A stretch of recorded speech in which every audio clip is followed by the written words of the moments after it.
So now that we can talk about everything we couldn't say, there's something we need to talk about. And that is closures, lockdowns. Did they work? I think we all know that answer now, but let's examine. There was an article made by the National Library of Medicine. I'll link this below so you can look at it yourself, because it goes into a lot of detail about a lot of different aspects of pandemics. I am going to just, for this video, look at social distancing measures. I'm not going to tell you when this pandemic was until the end, because I want you to guess.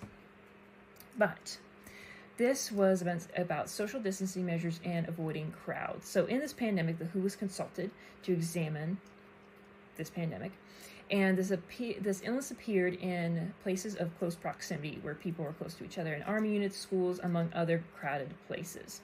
They examined rural areas to find reduced instances of infections and spread the pandemic over many weeks instead of condensing it into a few.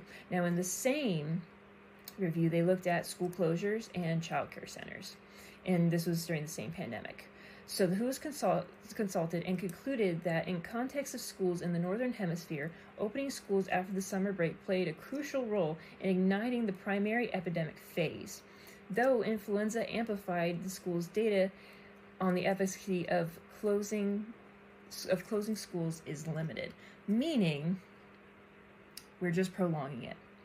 Do you remember when they told us 2 weeks, the slow spread, 2 weeks to stop the pandemic?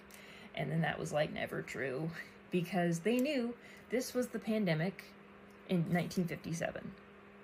They knew in 1957 that closures doesn't stop a pandemic, it only prolongs it, because when everybody comes back together, we're going to spread it all over again. So instead of just condensing it in one small, short amount of time, we've spread it over a longer period of time.